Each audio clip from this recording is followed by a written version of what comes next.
Señor, y recibimos a nuestro hermano Tommy Moya. A Dios la gloria. Dios es bueno. ¿Cuántos están felices en esta tarde? Ustedes me han quitado hasta la voz en estos días, ¿yo? La hemos pasado súper. Qué bueno verle, qué bueno que usted sacó de este tiempo para seguir siendo edificado. Amén. Si bien es cierto, cuando la iglesia se congrega, se goza, no nos congregamos para gozarnos. Nos congregamos para ser edificados. Hay una gran diferencia. Si yo me congrego para gozarme, solamente saldré de aquí contento, pero posiblemente no preparado para enfrentar la vida. Pero si llego aquí y soy edificado, saldré de aquí preparado para enfrentar la vida y contento. Por lo tanto, cuando los santos se reúnen, debemos de salir de aquí, diga conmigo, con estrategias para enfrentar la vida. Por eso, estar un rato con el Señor, mientras Él caminaba por la faz de la tierra, hacía pensar a la gente al punto que los llevaba a cambiar su manera de vivir. Porque es imposible uno ser empoderado con la palabra del reino y seguir viviendo de la misma manera.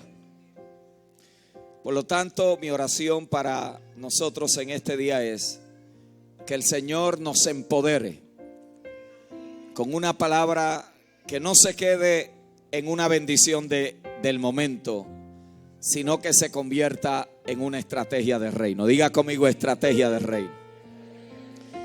Por eso es que quiero compartir con ustedes una palabra que he titulado de la insignificancia a la grandeza. Diga eso conmigo, de la insignificancia a la grandeza.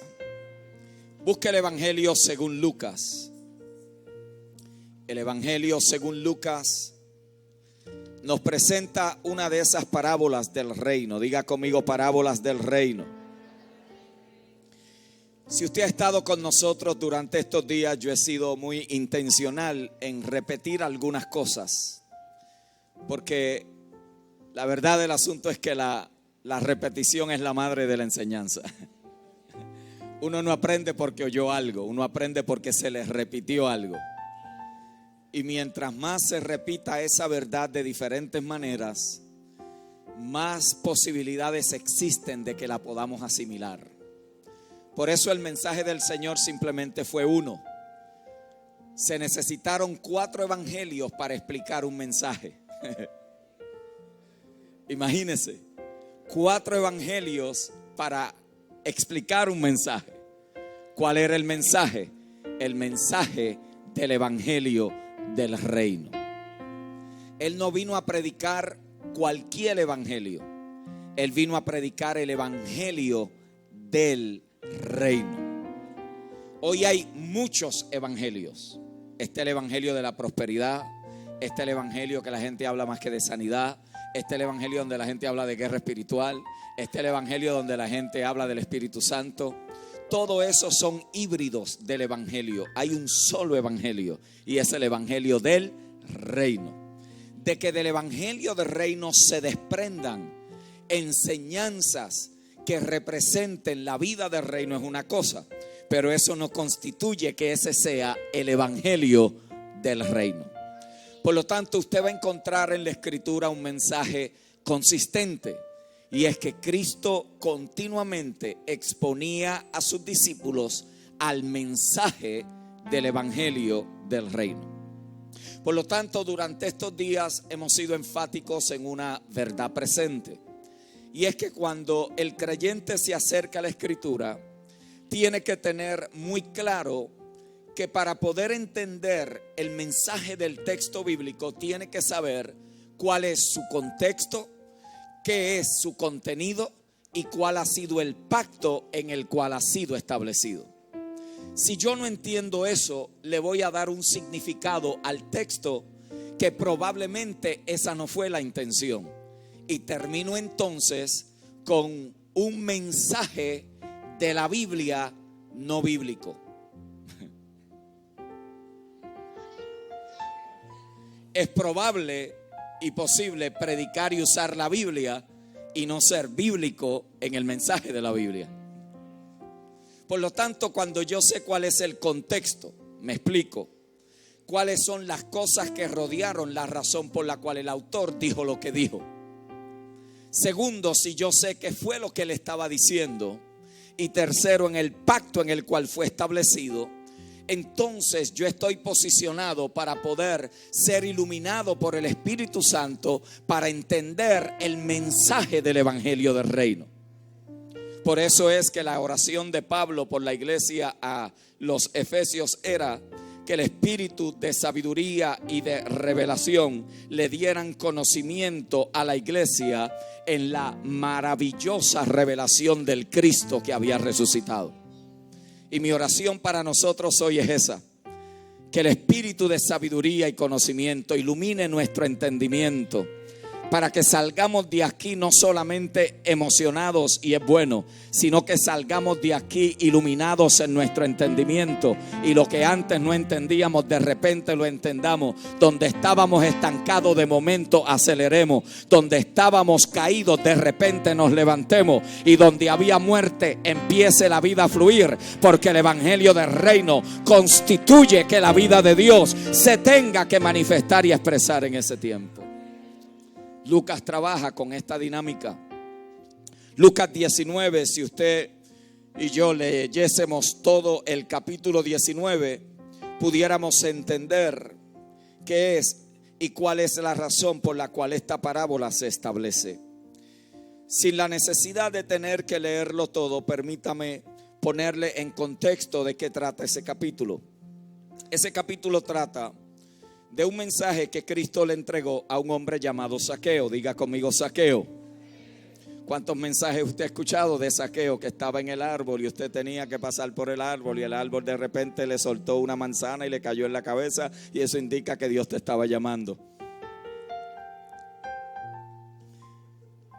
El propósito del mensaje a Zaqueo provoca en los oyentes una reacción. Y note como Cristo le dice en el verso 9, Jesús le dijo a Zaqueo: hoy ha venido ¿qué? La salvación a esta casa, por cuanto él también es hijo de Abraham, porque el Hijo del Hombre vino a buscar y a salvar lo que se había perdido. Si usted lee a Lucas 19, hasta ahí sacará muchos mensajes de salvación, pero nunca tocará el mensaje del reino. ¿Por qué? Porque es el próximo verso el que nos explica el por qué la parábola se declara.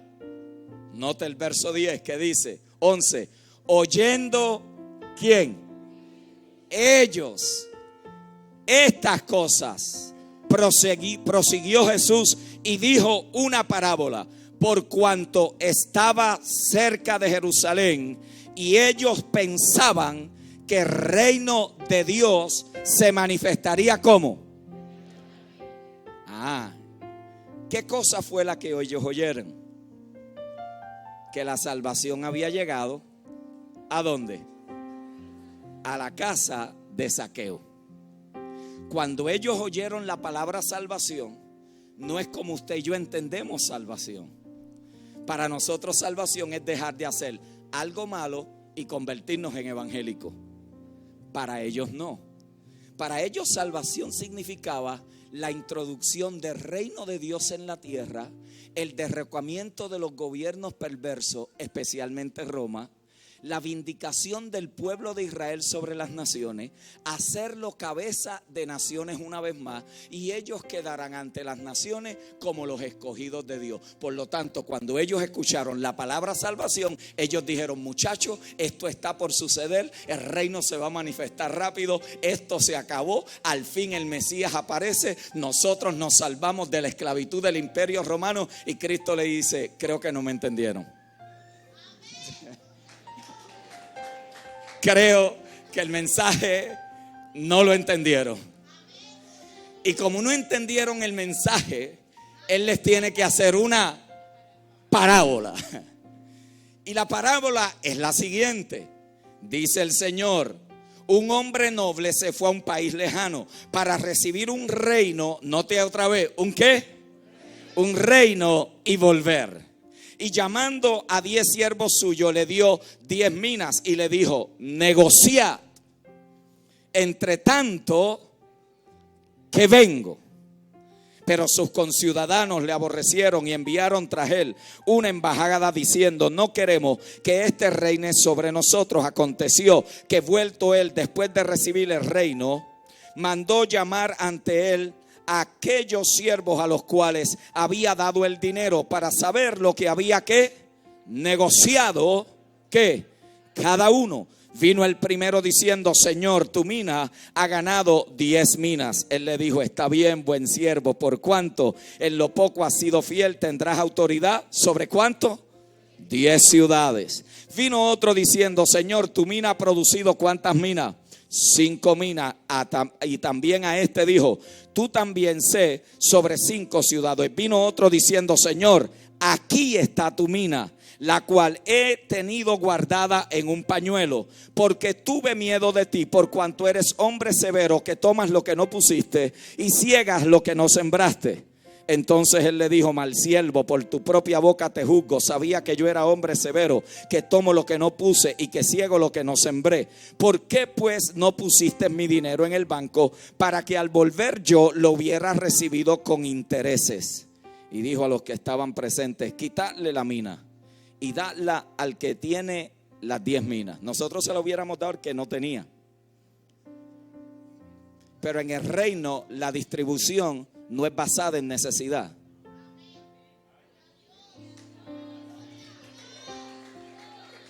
Hoy vamos para territorio Apache.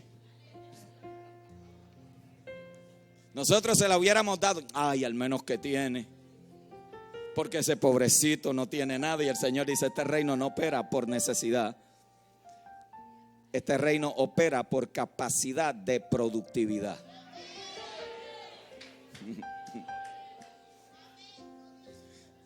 Dile al que está a tu lado: hoy te van a hacer un negociante. Hoy sales de aquí con capacidad de negociante. Dice: ellos le dijeron: Señor, ¿lo ve? Es lógico, ¿no? Lo que ellos le preguntan y le dicen al Señor, es lógico. Señor, pero es que este tiene 10. ¿Lo vas a seguir bendiciendo? ¿Le vas a seguir dando al que tiene más? Esa teología de Robin Hood, ¿no?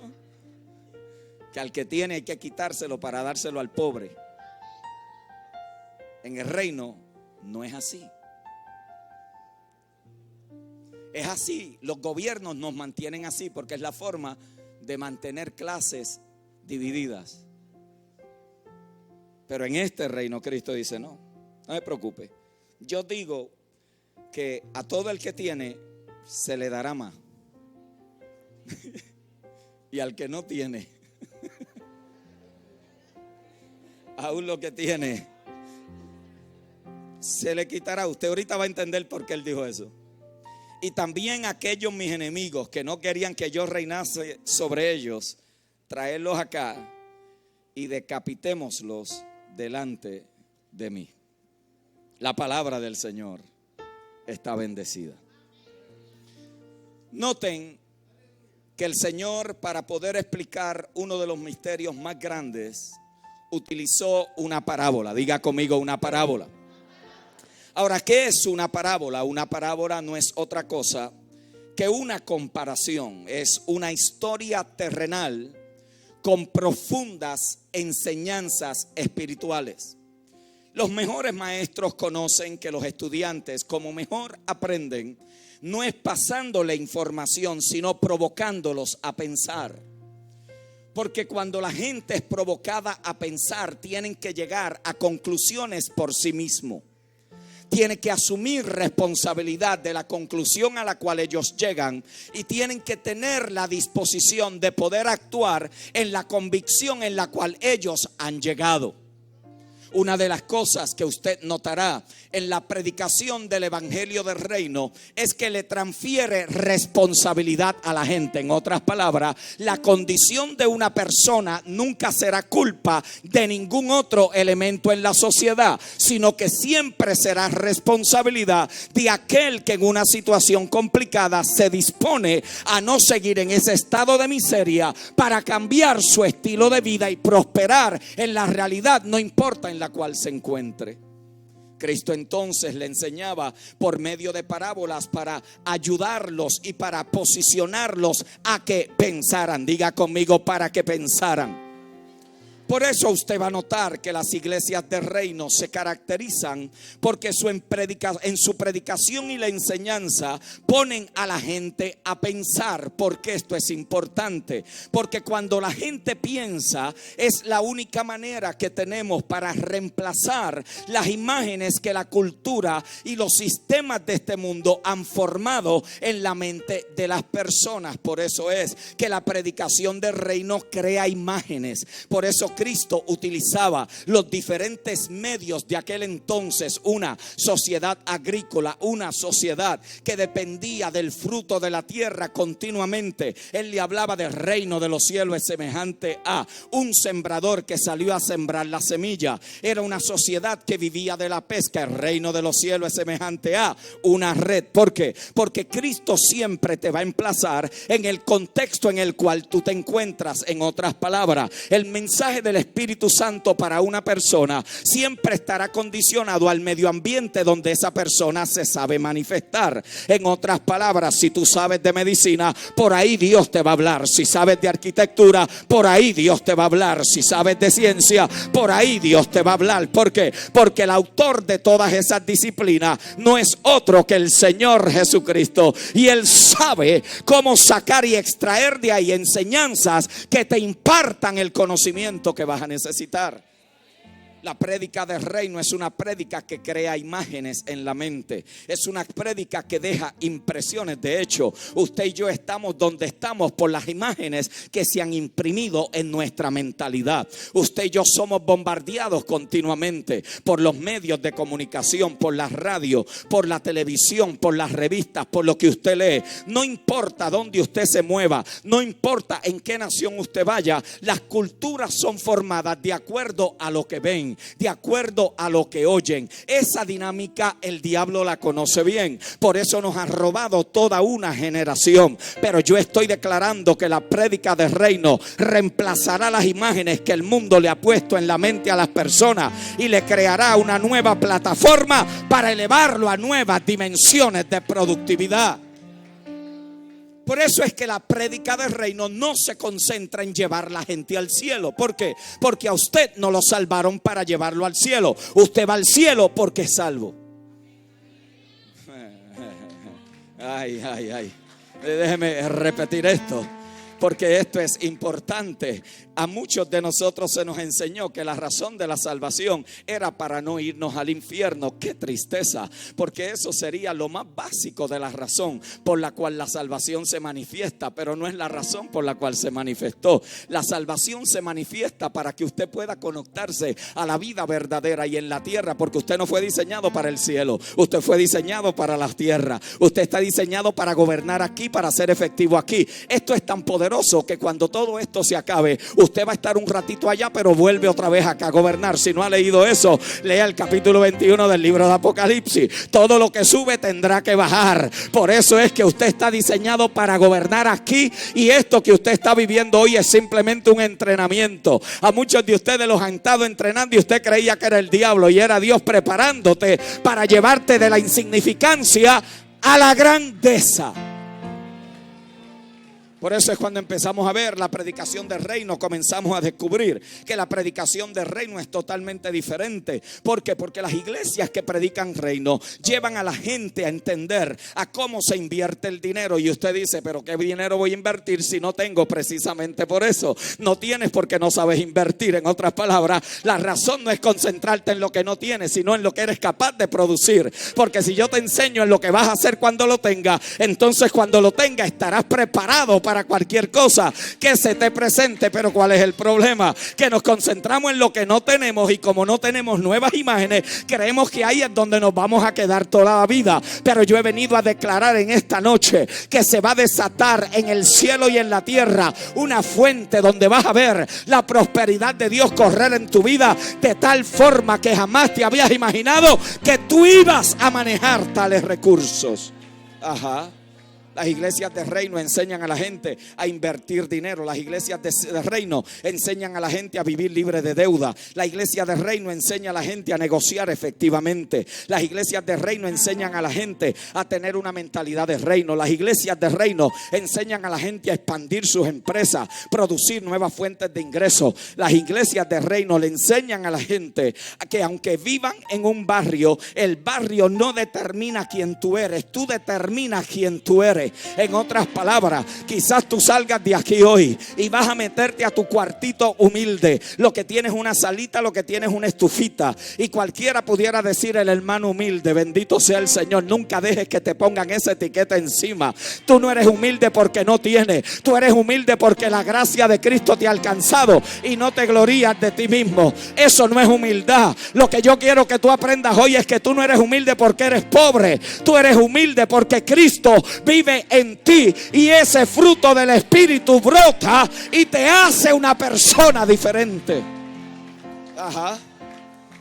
Usted ha escuchado a la gente: ahí viven los humildes y aquí viven los orgullosos. Mentalidad religiosa. Porque mientras usted mantenga a la gente pensando que son humildes porque no tienen, nunca podrán tener, porque ellos piensan que si logran a tener, dejan de ser humildes. Y como la religión nos ha enseñado que nosotros producimos la humildad, entonces cuando dejamos de tener, entonces empezamos a ser orgullosos. Usted ha visto a la gente que cuando un hermano prospera dice: ahora se cree la última Coca-Cola del desierto, ahora uno no puede ni hablarle, fíjate. Ahora este se la cree toda, ahora está caminando así tan orgullosa. Antes no tenía nada. Mi amor, que te critiquen. Es mejor llorar en un Mercedes-Benz que en una moto. Es mejor tener problemas en un cuarto con aire acondicionado que en un cuarto con un abanico. Que te critiquen lo que le dé la gana, pero tú vas para otro nivel, tú vas para otra zona, tú vas a prosperar. Ajá. Ajá. ¿En qué tú prefieres llorar? ¿En un Mercedes-Benz o en una moto? Yo también. Ya que voy a llorar, o no. Ay, pues ya que voy a llorar, lloro en algo que es más cómodo. Y al que no le guste, que se muerda la nariz, porque eso me lo dio Dios y lo voy a disfrutar y lo voy a celebrar. Y voy a bendecir al que no tiene, pero no se lo voy a regalar. Le voy a enseñar a negociar para que pueda producir en el reino. Por eso la prédica del reino es retante. ¿Por qué?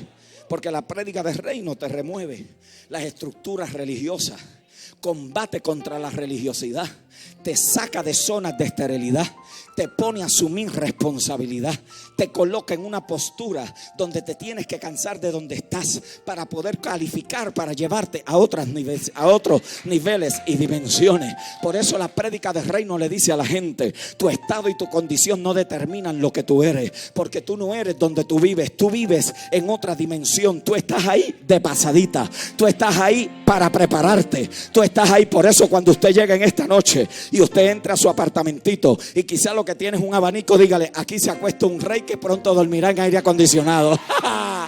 Aquí se está acostando alguien. Aquí se está descansando un rey. Usted llegó en su moto. Hay más motos que carros allá afuera. Yo quiero declarar que vendrá el día donde habrá más carros que motos, porque habrá gente que se ha elevado a creerle a lo de Dios y la palabra de bendición del reino. Quizá vinieron 4 en la misma moto y venían 4 reyes y reinas ahí.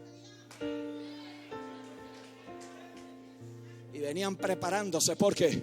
Porque tu condición no determina lo que tú eres. Lo que tú has vivido hasta ahora no determina hasta dónde tú puedes llegar. Todo eso ha sido parte de la historia que se ha ido escribiendo.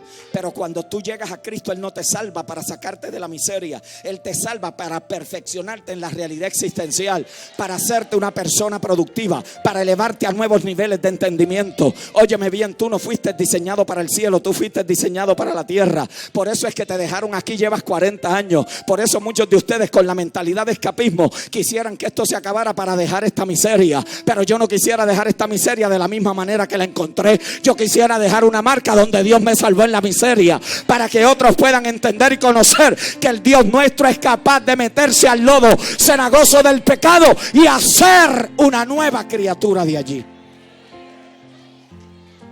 Ajá. Por eso nuestras canciones, la mayoría de nuestras canciones pentecostales, y yo vengo de ahí, están todas alineadas a himnos. Vámonos de esta miseria. Muchos de ustedes mañana es lunes dijeran: ay Señor, si tú vinieras esta noche para no tener que soportar a aquel ingrato que me...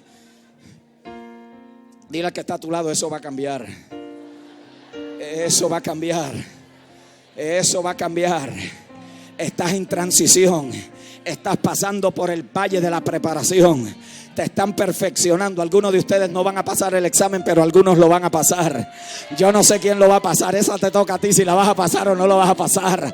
Yo lo que sé es que cuando tú pasas el examen es imposible quedarte en la misma condición y zona de productividad. Muchos de ustedes van a ver que en este próximo año 2014 y lo que resta del 2013, lo que tú creías que no iba a suceder, Dios lo va a causar y Dios va a hacer que sea posible. Muchos van a ver que de la nada Dios va a hacer algo, pero no es porque te sentaste a cantar me voy con él, me voy con él. Es porque te metiste en el escenario de la vida, asumiste responsabilidad por tus resultados y estás diciéndole a Dios: aquí voy a creerte a ti y la palabra del reino que tú has establecido. Ajá. El mensaje del reino afecta la manera en cómo la gente piensa. Y si nosotros ayudamos a la gente a cambiar la manera en que como piensa la gente, entonces le ayudaremos a cambiar el comportamiento. Y si la gente cambia el comportamiento, eventualmente formaremos una nueva cultura. Ayer yo lo decía en el evento, el problema de muchos de nosotros es que somos más dominicanos que hijos de reino.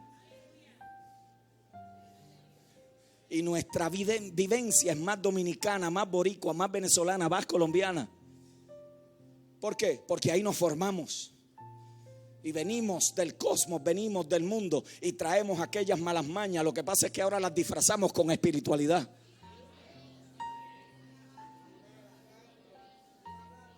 Y le ponemos 4 cuentos y le hacemos 4 cosas, pero nuestra vida sigue de la misma manera, sigue en el mismo estancamiento, sigue en la misma rutina, sigue en el mismo espacio. Pero eso no es el evangelio de Cristo. El evangelio de Cristo te debe llevar de una etapa a otra etapa, de una dimensión a otra dimensión. Muchos de ustedes que llevan años deberían de haber sido ya maestros, pero todavía tienen necesidad de leche. ¿Por qué? Porque no han madurado en la fe de la palabra del reino. Pero Dios va a causar que venga una ola de madurez donde dejes las niñadas espirituales y te atrevas a abrazar lo que Dios ha dicho sobre tu vida y asumir responsabilidad por eso.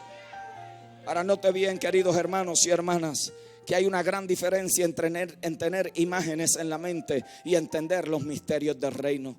Esto es importante poderlo comprender, porque la primera parábola que el Señor enseñó acerca del reino en Mateo 13, precisamente eso era lo que trabajaba.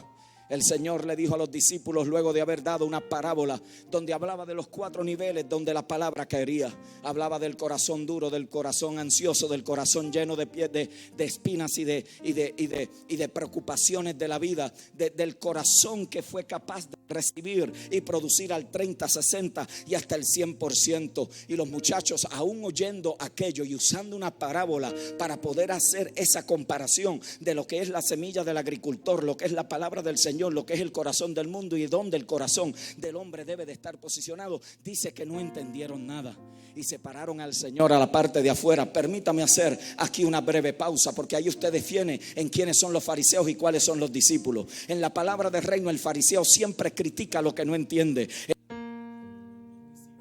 preguntan al maestro qué fue lo que quiso decir. Por eso usted va a notar la gran diferencia cuando un discípulo está escuchando la palabra y cuando un fariseo es el que la está recibiendo. El fariseo dice: a mí no me enseñaron de esa manera, pero el discípulo viene y pregunta y dice: ¿qué fue lo que quisiste decir cuando hablaste de esa parábola? Entonces el Señor le dice: no habéis entendido. Si no entendéis esta parábola, ¿cómo comprenderéis las otras parábolas? No habéis entendido que a vosotros os es dado a entender los misterios del reino de los cielos. Lo que Cristo le está diciendo es: muchachos, esto es Evangelio 1:01. Si ustedes no entienden esto básico, ¿cómo me van a entender las otras cosas más profundas? Por eso es que dos personas pueden escuchar el mismo mensaje y usted los ve. Yo sé que en República Dominicana no hay ninguno, pero yo los he visto en otras naciones. La misma palabra, el mismo mensaje. Unos parecen unos maniquíes evangélicos y los otros dicen: esa palabra se me pegó, esa palabra a mí me transformó, esa parábola usted lo ha visto. Uno viene y dice: ¿qué le pasa a este que está loco? Es que no entiende. Es que esa palabra se te metió por dentro. Y cuando tú sales de ahí dices: que yo no sé, esto a mí me está quemando, esto a mí me está revolucionando. Yo he venido a declarar que muchos de ustedes no van a poder ni dormir por las próximas semanas para que esta palabra te queme toda religiosidad y salgas a hacer lo que Dios ha establecido. Dale un codazo a alguien y dile: voy para otra dimensión. Voy para otra dimensión. No es lo mismo. No es lo mismo. No es lo mismo escuchar un mensaje y que se revele un misterio del reino. Por eso cada vez que Cristo le enseñaba a sus discípulos, la intención era impartirle conocimiento, revelarle a ellos de que ellos tenían derechos legales en el reino que el Padre vino a establecer. Por eso cada vez que le enseñaba, él quería que sus discípulos salieran de una condición de dominados a una condición de dominio, que salieran de la mentalidad de víctimas a la mentalidad de victoriosos, que salieran de la mentalidad de no podemos y somos débiles a una mentalidad de poderosos y lo vamos a lograr, de una mentalidad de perseguidos a una mentalidad de conquistadores. Continuamente los retaba. Por eso la parábola que le dimos lectura hoy es tan importante, porque la parábola tiene la intención de empoderar a los discípulos con una palabra que les ayudara a entender que el reino no se manifestaba como ellos habían pensado. Noten que la parábola del reino en Lucas 19 tiene una perspectiva escatológica. En otras palabras, cuando el Señor empieza a declarar, dice: un hombre noble se fue a un país lejano para recibir un reino y volver. ¿Quién es ese hombre noble? El mismo Señor. Está hablando de él mismo. Está usando el evento escatológico que tiene que ver con la aparición del Señor, y lo está inyectando para que ellos comprendan lo que allí está sucediendo. El texto nos indica que el hombre llamó a hombres nobles, que el hombre noble llamó a 10 siervos suyos, y dice el texto que le dio que 10 minas. Diga conmigo: 10 minas. Y quizás usted dice: ¿qué son 10 minas? 10 minas son equivalentes a 360 gramos de plata. 360 gramos de plata son equivalentes a 100 dracmas, que cuando usted lo traduce al valor de la moneda dominicana son 800 pesos. Lo que Cristo le está diciendo es: muchachos, yo le estoy llamando porque yo vine, me voy y vuelvo. Lo voy a repetir porque esta es importante que usted lo entienda. Si usted entiende este mensaje, jamás volverá a ser igual. Yo vine, le di 800 pesos a cada uno, me voy y vuelvo a pedir cuenta. ¿Qué hiciste con los 800 pesos? Ahora que se va a poner.